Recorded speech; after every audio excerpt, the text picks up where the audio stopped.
You've been sitting at your desk for 2 hours. The task is right there. You know what to do, but somehow you've checked your phone 17 times, reorganized your desktop, and made 3 cups of tea. Sound familiar? Here's what most people think.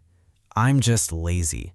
They're wrong. And in the next 6 minutes, I'm going to show you what's actually happening and why this affects people in every country, every culture, every generation.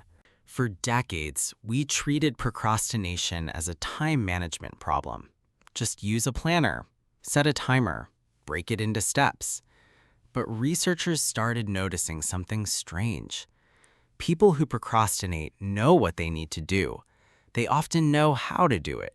They just don't. That's not a time problem. That's an emotion problem.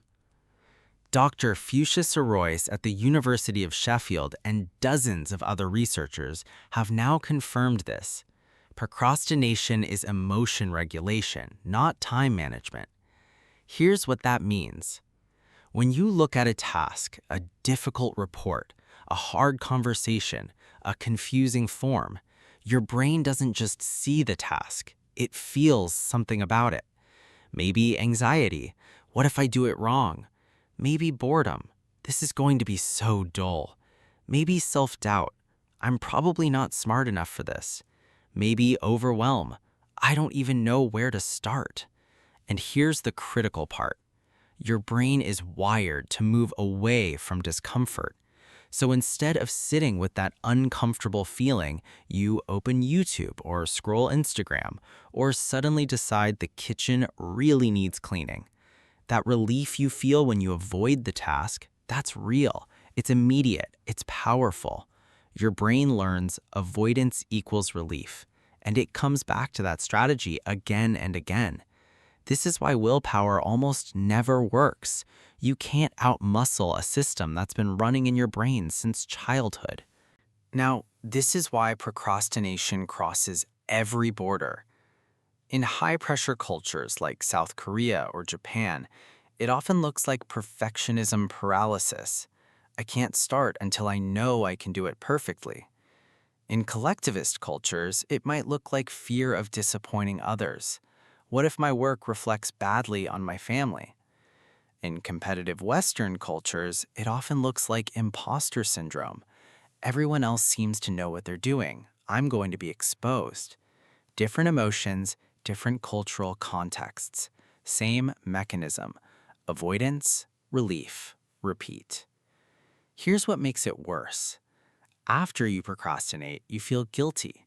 That guilt makes the task feel even heavier. A heavier task creates more anxiety. More anxiety equals more avoidance. Psychologists call this the procrastination shame spiral. And here's the cruel irony. The more you hate yourself for procrastinating, the more you procrastinate. Research by Dr. Michael Wohl at Carleton University found that students who forgave themselves for procrastinating on one exam procrastinated less on the next one. Self-compassion, not self-criticism, actually breaks the cycle. So what do? Step 1. Name the emotion, not the task. Before you start, ask, what am I actually feeling right now? Not what do I have to do, but what do I feel? Naming the emotion reduces its power. This is called affect labeling, and it's backed by decades of neuroscience. Step 2. Make the first step embarrassingly small. Not write the report, that's a destination. Open the document and write one sentence, that's a door. Your brain can handle a door. Step 3. Tolerate discomfort for just 2 minutes. Tell yourself, I'll feel uncomfortable for 2 minutes, that's it. Most of the time, you'll keep going, but even if you don't, you practiced sitting with discomfort instead of running from it. That's training your brain. Step 4. Audit your self-talk. If you catch yourself saying, I'm such a lazy person, pause. You're not lazy, you're human. You're responding to an emotion. I'm avoiding this because it feels scary is both more accurate and more actionable. Step 5. Design your environment. Because emotions are partly triggered by cues, your phone, your notifications, open tabs, reduce the friction for starting and increase the friction for escaping.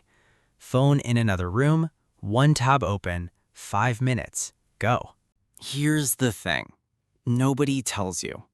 People who seem productive aren't people who don't feel resistance. They feel it too.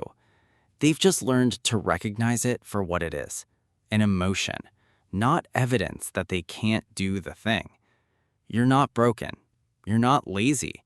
Your brain is doing exactly what brains do, protecting you from discomfort.